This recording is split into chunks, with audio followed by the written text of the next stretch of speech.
नमस्कार दोस्तों, आप सभी का स्वागत है big bang academy YouTube channel में।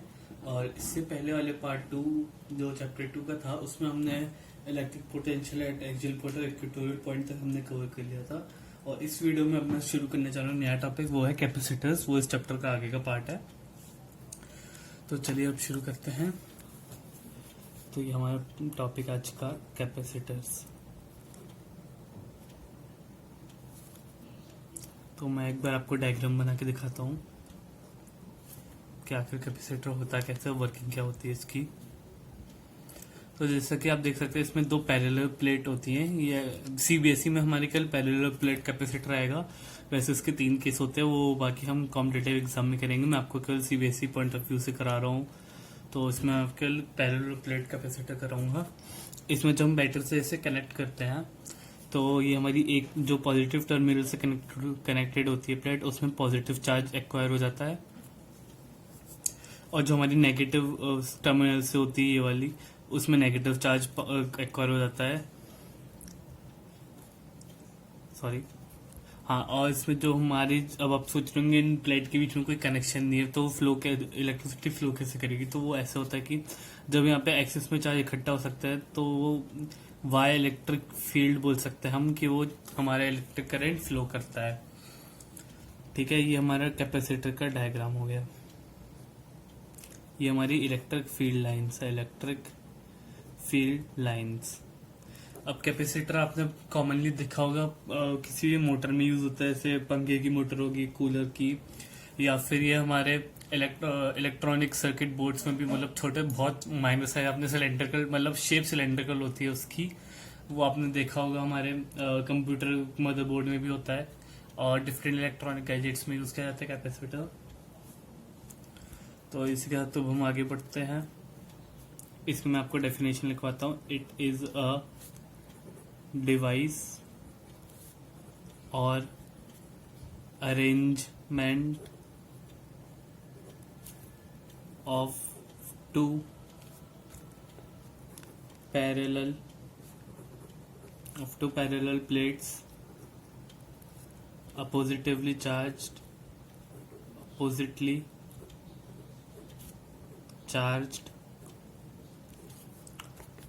which is used for storing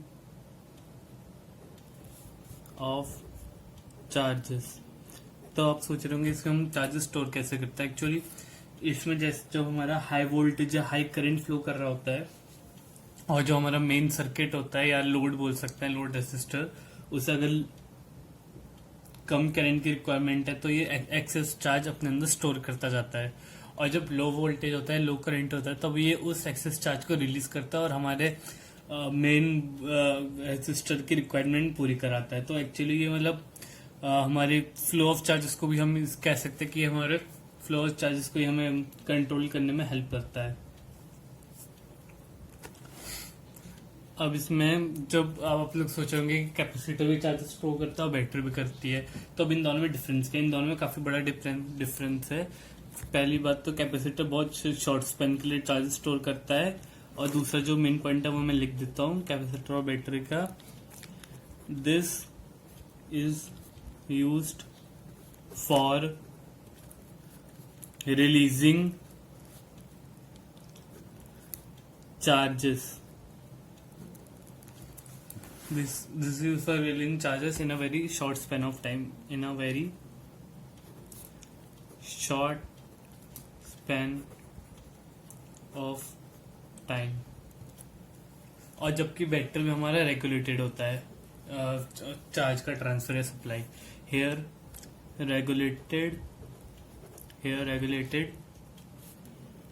supply of charges is there. Okay, तो ये हमारा एक मेन डिफरेंस हो गया कैपेसिटर और बैटरी में, और एक मैंने आपको बताई दिया है।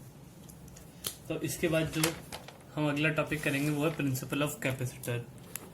Principle of capacitor. तो इसके लिए मैं आपको एक बार डायग्राम बना के दिखा देता हूँ। ये हमारे जो मैंने अभी पहले बनाया सेम वैसा हो गई, पॉजिटिव पॉजिटिव पॉजिटिव, ये मैंने माइनस माइनस माइनस चार्जेस, ये हमारी बैटरी से कनेक्टेड है, पॉजिटिव टर्मिनल है, नेगेटिव। तब इसमें सेम वर्किंग होगी जो मैं आपको बताई थी। ये मैं आपको दोबारा डायग्राम बना दिया क्योंकि हम आगे से यूज करेंगे अभी। तो इसमें आप देख सकते हैं ये जो मेरा डायग्राम है, इसमें यहाँ पे मेरा जितना पोटेंशियल डिफरेंस यानी वोल्टेज होगा बैटरी का, उतना ही हमारा इसमें चार्जेस फ्लो करेंगे कैपेसिटर में। मतलब आप बोल सकते here Q is directly proportional to V, यानी जितना ज्यादा वोल्टेज उतना ज्यादा चार्जेस का फ्लो कैपेसिटर स्टोर कर पाएगा, उतना ज्यादा चार्जेस। तो जैसा कि हमने V equal to I R में पढ़ा था कि V direct proportional to I होता है, सेम यहाँ पे कॉन्सेप्ट लगता है कि Q is directly proportional to V।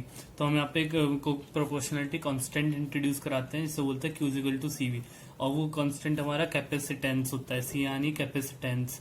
ये हमारा कैपेसिटर की जो बोली जाती है कैपेसिटेंस, यानी उसकी क्वांटिटी आप बोल सकते हैं, वो होती है वैल्यू।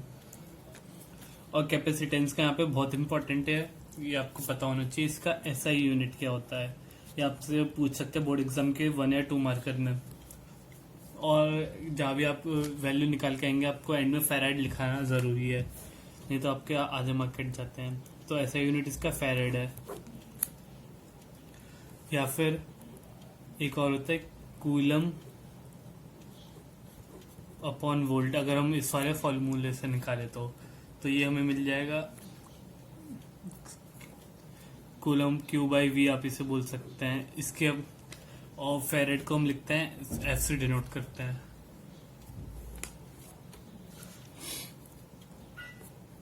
और यहाँ पे एक बहुत ही इंपॉर्टेंट नोट भी आता है, वो मैं आपको बताता हूँ कि कैपेसिटर जो होता है वो हमारा मीडिएटर। तो कैपेसिटर जो मैं आपको बता रहा था, लिखता हूँ, capacitor is a mediator between voltage supply and device. Okay, so when more charges are released then, ये चीज मैंने आपको स्टार्टिंग में भी बताई थी, वही नोट है ये, बस मैं इसलिए लिख दे रहा हूँ जिससे आप लोग को याद रहे। काफी इंपॉर्टेंट है ये, कैपेसिटर समझने आपको हेल्प करेगा। Then capacitor stores them, and when charges are released, okay, so when charges are released then it releases already stored charges। तो काफी बेसिक प्रॉपर्टी थी, मैंने आपको स्टार्टिंग में ही बता दी थी। अब एक कॉन्सेप्ट आता है कि मैं आपको एक ऐसी क्वेश्चन देता हूँ, आप कॉन्सेप्ट समझने में हेल्प करेगा कि मैंने कैपेसिटर लिया, एक मैं AC में कनेक्ट किया और एक कैपेसिटर लिया वो कनेक्ट किया मैंने DC में, ठीक है, कैपेसिटर विद DC। तो ये काफी आपको हेल्प करेगा आगे अंडरस्टैंडिंग में कि DC और AC में फर्क भी आपको समझाएगा ये काफी। और ये बहुत ही कम आपको ट्यूशन क्लासेस में आपके यहाँ बताया जाएगा, ये स्कूल में शायद ही बताते हैं, लेकिन है ये काफी इम्पोर्टेंट। तो ये कैपेसिटर है और ये AC का साइन है, ये वाला जो मैंने बनाया है। और कैपेसिटर विद DC यानी डायरेक्ट में बैटरी लगा दूंगा, बैटरी हमारे DC करंट प्रोवाइड करती है। तो जैसे कि आप देख सकते हैं AC करंट है DC, ओके। तो अब मैं क्वेश्चन ये कि कैपेसिटर जब AC में कनेक्ट कर DC में तो I किस में फ्लो होता है, नहीं I इज इक्वल टू 0 किस में होता है और किस में I नॉट इक्वल टू 0। तो ये सीधे हम बात बोल सकते हैं मैथमेटिकली अगर हम कहना चाहें तो।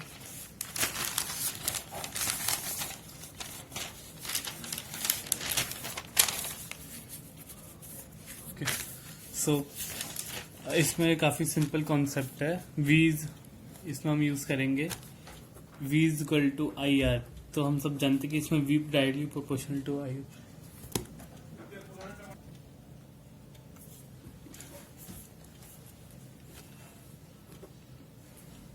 सो इन विच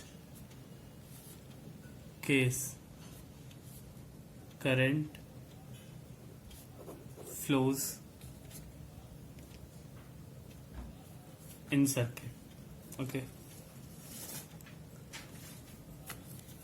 now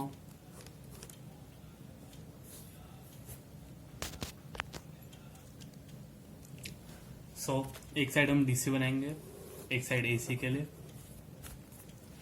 अब डीसी करंट में क्या होता है, इसमें मैग्नीट्यूड और साइन हमारा दोनों सेम रहता है। और एसी करंट में हमारा साइन बार बार ग्राफ जो है प्लस माइनस ऐसा रहता है। ठीक है, प्लस ये माइनस ए प्लस ए माइनस ए प्लस ए माइनस। अब अगर हम इसकी कंप्लीट साइकिल देखें तो ये मान लीजिए एक डीसी बैटरी है, ये मेरे कैपेसिटर है, ए और बी पॉइंट, ए प्लस ए माइनस। तो इसमें जो करंट है वो पॉजिटिव टू नेगेटिव ट्रेवल करेगा। लेकिन अगर मैं इसके कंप्लीट साइकिल देखूं ए और बी के टर्म्स में, तो एक बार प्लस एक बार माइनस, फिर एक बार ए माइनस एक बार प्लस। तो जो नेट मेरा वैल्यू आएगी कैपेसिटर, एक बार मैं आपको डायरेक्ट फिगर में दिखाता हूँ। हाँ, तो ये जो मेरा एसी करंट है, यहाँ पे साइन बदल के अपने चार्जेस प्रोवाइड करेगा। तो एक बार माइनस एक बार प्लस, एक बार माइनस एक बार प्लस, तो ये आपस में कैंसिल आउट हो जाएंगे। तो इस केस में मेरा करंट फ्लो नहीं करेगा, sorry, I is equal to 0 हो जाएगा। मैं गलत कह रहा था, आई नॉट इक्वल टू 0 होगा। इस केस में मेरा करंट फ्लो करेगा। और इसमें जो है मेरा साइन चेंज तो हुआ नहीं है, तो ये प्लस और ये माइनस है। तो अगर मैं कैपेसिटर में देखूंगा तो ये ठीक है। अब यहाँ पे प्लस प्लस प्लस हर जगह आ गया, यहाँ पे हर जगह माइनस। इसमें नॉर्मल इलेक्ट्रिक फील्ड आ गई और यहाँ भी प्लस। ठीक है, अब ये यहाँ पे चार्जेस स्टोर हो चुके हैं। इसमें एक चीज होती है ब्रेक डाउन वोल्टेज, या वो मैं आपको आगे पता चलेगा। और इसमें मतलब आप अभी के लिए इतना समझ सकते हैं कि यहाँ पे चार्जेस मेरे एक्यूमुलेट हो चुके हैं यहाँ पे, और एज सच की पोटेंशियल डिफरेंस जनरेट नहीं हो रहा है। तो इसमें मेरा जो है करंट 0 हो जाएगा और कोई करंट फ्लो नहीं करेगा। ठीक है, तो एक बार मैं आपको यहाँ पे बता देता हूँ, यहाँ पे थोड़ी कंफ्यूजन हो गई थी। यहाँ पे हमारा करंट फ्लो करेगा, I is equal not equal to 0 आएगा, क्योंकि यहाँ पे एक बार चार्जेस कैंसिल हो गए तो यहाँ पे एक्चुअली पोटेंशियल डिफरेंस क्रिएट हो गया। तो यहाँ पे मेरा करंट फ्लो करेगा इन एसी। ठीक है, और डीसी में मेरा कोई करंट फ्लो नहीं करेगा। तो नेक्स्ट टॉपिक की तरफ बढ़ते हैं।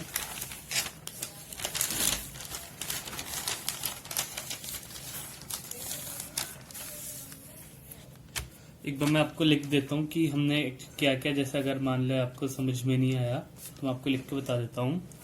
Capacitor and DC, here all the charges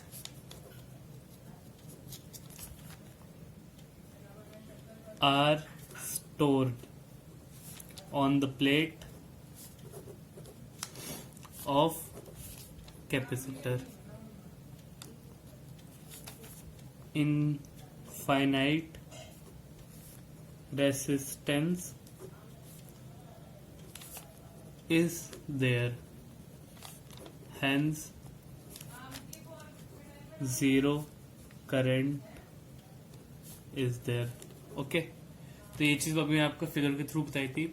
same हम कैपेसिटर एंड डीसी के लिए, मतलब सेम नहीं, कैपेसिटर एंड एसी में लिखेंगे अब हम।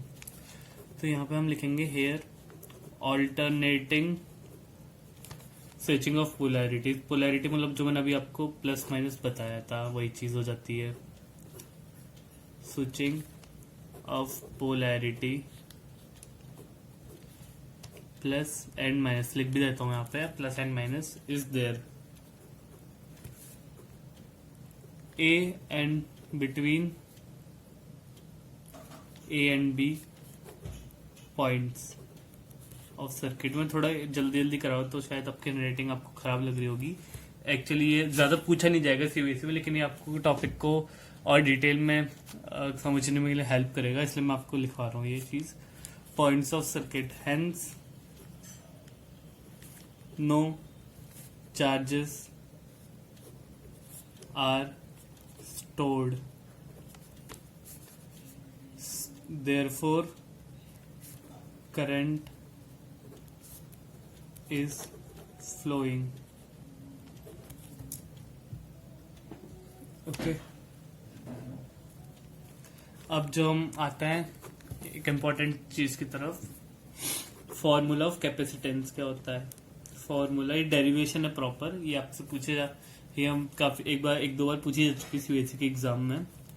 फॉर्मूला फॉर कैपेसिटेंस, तो आप लोग सब सोच रहे कि हम तो सारी चीजें इंपॉर्टेंट बता दे रहे हैं, तो एक्चुअली क्या बात है कि फिजिक्स में आपको जो इस साल पेपर भी आया था 2020 में बोर्ड में, वो काफी डिफिकल्ट आया था, उसमें इनसाइड नॉलेज भी पूछी गई थी बच्चों से, तो इसलिए सीबीएसई वाले आपसे एनसीईआरटी पे कहीं से भी कुछ भी पूछ सकते हैं, तो प्रॉपर थॉरो रीडिंग और प्रैक्टिस की काफी जरूरत रहती है, इसलिए हम आपको ऑलमोस्ट सारी चीजें कवर कराते हैं जो भी सीबीएसई सिलेबस में इंक्लूडेड है। तो फॉर्मूला फॉर कैपेसिटेंस, अब मैं यहाँ पे आपको एक रफ फिगर बना के दिखाता हूँ।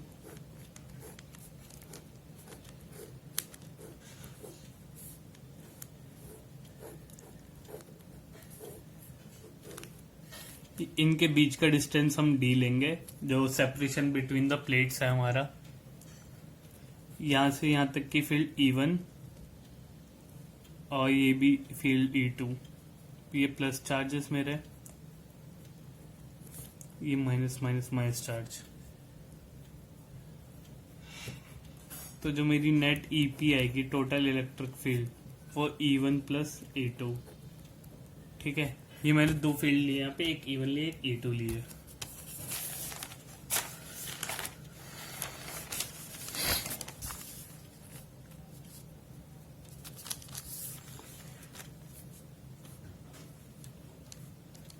तो E1 की मैंने आपको एक बार पहले एक्सप्रेस फॉर्मूला निकाल के दिखाया था। E1 हम लिखते हैं E1 या फिर केवल E sigma upon two epsilon not plus sigma upon, ये E2 की वैल्यू है, ये E1 की वैल्यू है, sigma upon two epsilon naught, तो ये जो मेरा फाइनल आएगा सिग्मा अपॉन एप्सिलॉन नॉट मिल जाएगा। अब हम जानते कि using E is equal to sigma upon epsilon naught, ठीक है, तो इसको हम अब किस में यूज करेंगे, ये चीज तो हम जानते हैं भाई, पहले हमने पढ़ रखी है। एक और चीज मैंने आप लोग को बताई थी कि V होता है मेरा E इंटू डी, ठीक है, ये भी इम्पोर्टेंट है, in V is equal to E into D, where D is the separation between the plate, मैंने आपको बताया था।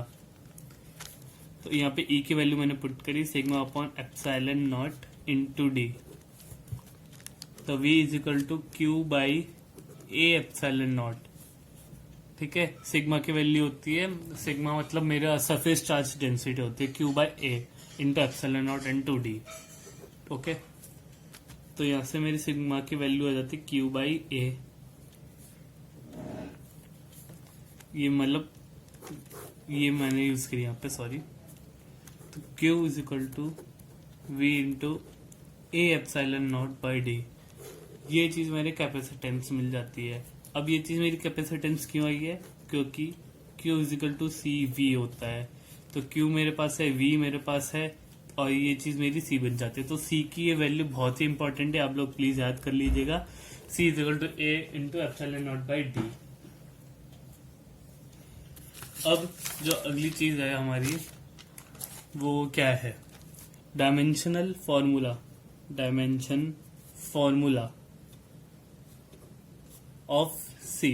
तो डायमेंशन फॉर्मूला हमने 11th क्लास में निकालना सीखा था, और ये काफी इंपॉर्टेंट चीज है, फिजिक्स में लगभग सब कुछ इंपॉर्टेंट होता है। तो C is equal to Q by V होता है, यहाँ पे V होता है W अपॉन Q। अब देखिए मतलब कहाँ से हम रिलेशन निकालते हैं भाई, तो Q स्क्वायर अपॉन W लिख सकते हैं हम इसको, A square into T square upon ML square T minus 2, तो ये हमें आंसर मिल जाएगा यहाँ पे वैल्यू आगे पुट करने पे। तो यहाँ पे हमें हमारा डायमेंशनल फॉर्मूला मिल चुका है।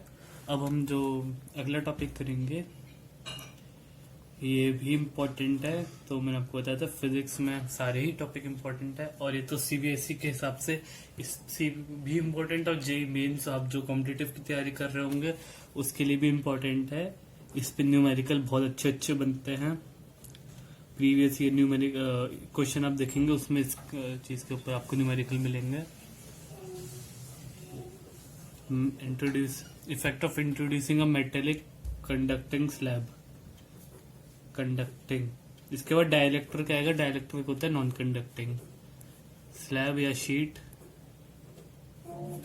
Between plates of a capacitor. तो जो हम नॉर्मल कैपेसिटर अभी तक मैं आपको बना के दिखा रहा था, जो ये वाला मैंने बनाया था फिगर, सॉरी ये ऐसा होगा। तो इसमें क्या होता है, बीच में जो मैंने डी डिस्टेंस दिखाया था यहाँ पे एयर होती है। ये मेरा ए एरिया की शीट होता है, ये ए एरिया की शीट होती है, ठीक है। इन डिस्टेंस ऑफ सेपरेशन या लेंथ सेपरेशन है डी होती है मेरी।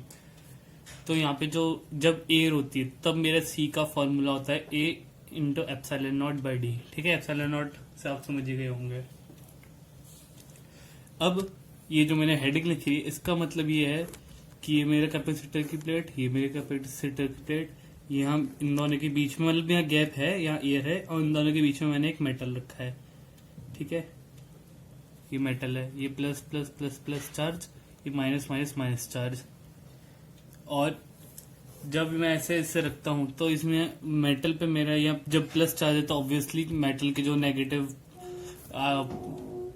चार्जेस होंगे प्लस की तरफ अट्रैक्ट होंगे, और प्लस चार्ज माइनस की तरफ कैपेसिटर के।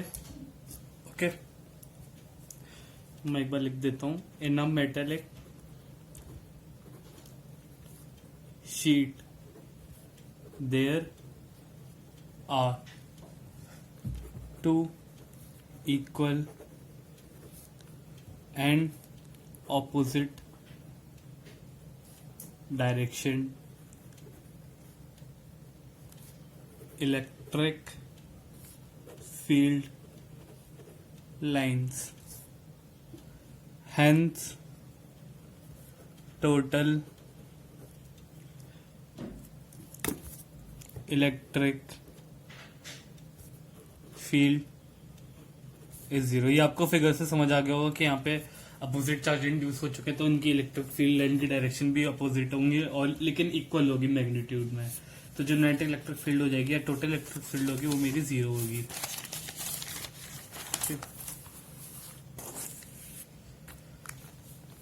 तो एक बार मैं फिर से फिगर बनाऊंगा, फिर से सारी लेबलिंग करेंगे हम। तो ये हमें साथ सीखते जाना है। आपको मैं यही रिक्वेस्ट करूंगा कि आप भी ऐसी नोट्स बने जैसे मैं बना रहा हूँ। ये आपके काफी हेल्पफुल होंगे सीबीएसई बोर्ड फाइनल एग्जाम्स के लिए। ये टोटल डिस्टेंस डी था, ये टोटल डी था। अब जो मैंने मेटल लिया इसकी जो ये वाली लेंथ है मेटल की, जो चौड़ाई विथ आप बोल सकते हैं, ये मेरी टी है, ओके। तो अब जो यहाँ पे साइड साइड में जो गैप बचेगा मेरा टोटल ये मेरा हो जाएगा D minus T, okay, D minus T.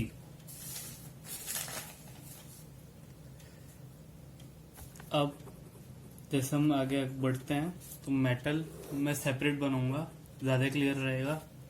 Metal का इवन मैंने अभी आपको बताया जीरो आएगा, जो मेटल मैंने स्लैब या शीट रखी है।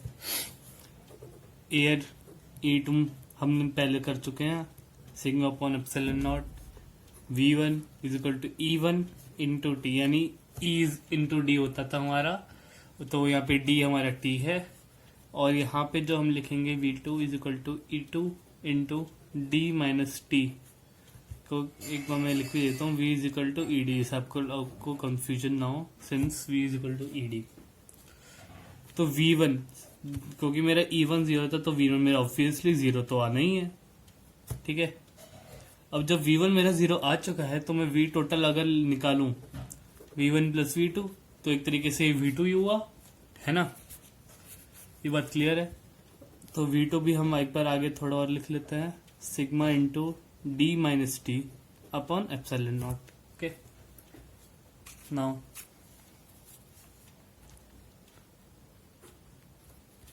further v is equal to vt is equal to sigma into d minus t upon epsilon naught is equal to q by a epsilon naught into d minus t is equal to v. Done, ये बात clear है. अब q is equal to v into a upon sorry a, हाँ a epsilon naught upon d minus T. ये चीज जो है ये ए है, सॉरी ये चीज मेरा सी आ गई. Q is equal to C V फॉर्मूले से अगर हम कंपेयर करेंगे तो A epsilon naught upon D minus T, ये मैं एक बार लिख देता हूँ शायद क्लियर ना हो. ए epsilon naught upon D minus T, ये चीज ठीक है. ये चीज मेरी सी आ चुकी है. अब आगे तो यहाँ पे मेरे ये इतना इफेक्ट जब मैंने मेटल शीट डाली तो उसका मेरे पास फॉर्मूला मिल गया. तो यहाँ इतने ये हम कर चुके हैं. अब आगे बढ़ते हैं. इफ दी प्लेट्स, ये इंपॉर्टेंट नोट है, ये समझाने के लिए मैं लिख रहा हूं. If the plates are placed closer D decreases, D यानी डिस्टेंस. ओके, ये तो डी डिक्रीज होगा जब मैं प्लेट क्लोज रखूंगा, जो दोनों कैपेसिटी की प्लेट पास पास आ जाएंगी. So then more induced or induction, induction better word रहेगा. Induction of charges are there, hence ability of capacitor increases. ठीक है, यहाँ पे हमने एक पॉइंट लिखा था. अब आगे बढ़ने से पहले मैं आप सभी से कहना चाहूंगा, अगर आप लोग को ये वीडियो पसंद आ रही तो please like share and subscribe जरूर करिए, क्योंकि अभी मेरे सब्सक्राइबर काउंट थोड़े कम है. हमें कम से कम अभी 2000 सब्सक्राइबर्स के लिए एम करते हैं. फिर आगे हम अलग सेट करेंगे. ये हमारी बिग बैंग एकेडमी फैमिली है, आप सभी इस फैमिली का पार्ट हैं, तो प्लीज सब्सक्राइब करिएगा. क्योंकि मुझे भी मोटिवेशन देता है और बेहतर वीडियो बनाने के लिए. तो हम नेक्स्ट टॉपिक है effect of introducing a dielectric slab. ये मैंने आपको शुरुआत में बताया था, पहले हम कंडक्टिंग करा था, हम नॉन कंडक्टिंग स्लैब करेंगे. Effect of introducing a dielectric slab, non conducting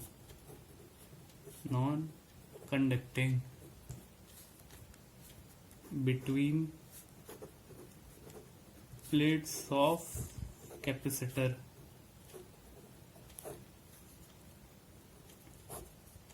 okay, तो मैं आपको फिगर बना देता हूं.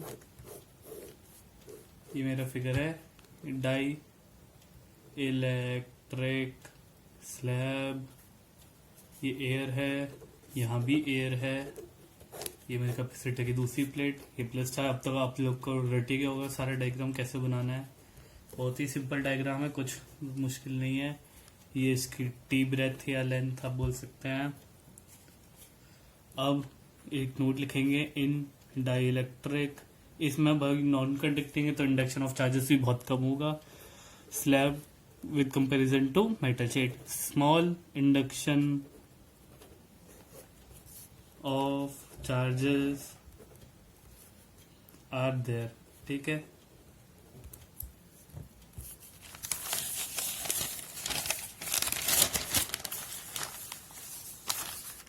hence total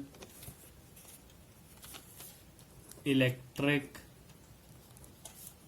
field inside dielectric decrease. मतलब यहाँ जीरो नहीं लिखेंगे हमने, जैसे मेटल वाले जीरो कहता है, यहाँ electric field inside dielectric decreases. ठीक है, तो आज के लिए इस वीडियो में हम आज के लिए बस इतना ही करेंगे. इसके आगे को पार्ट जो हम डेरिवेशन करेंगे सेम करेंगे. एक बार मैं थोड़ा सा आपको बता देता हूँ. एयर का यहाँ लिखेंगे, डाइलेक्ट्रिक का साइड हम करेंगे. एयर की हम E1 equal to sigma upon epsilon not, dielectrical हम लिखेंगे E2। अच्छा, अब सिग्मा एप्सिलॉन नॉट मैंने बताया था ये मीडियम डिपेंडेंट होता है, एप्सिलॉन नॉट ओ जो हम नॉट लिखते हैं वो एयर के लिए लिखते हैं। अब डाइलेक्ट्रिक के लिए लिखेंगे तो हम EM यानी EM लिखेंगे यहाँ पे, ठीक है। तो एक तरीके से यहाँ पे E2 जब हम लिखेंगे तो सिग्मा अपॉन के, कैपिटल के इंटू एप्सिलॉन नॉट। ये हमने पहले चैप्टर में, अगर आप लोग को याद हो तो हमने फॉर्मूला लिखा था EM और E नॉट यहाँ के बीच का रिलेशन जो हमने निकाला था। तो आज के लिए हम इतना ही करेंगे, इसके आगे की डेरिवेशन मैं आपको अगली वीडियो में करके बताऊंगा। तो thank you guys for watching this video. If you like this video, please do like, share and subscribe my channel, and thanks for watching.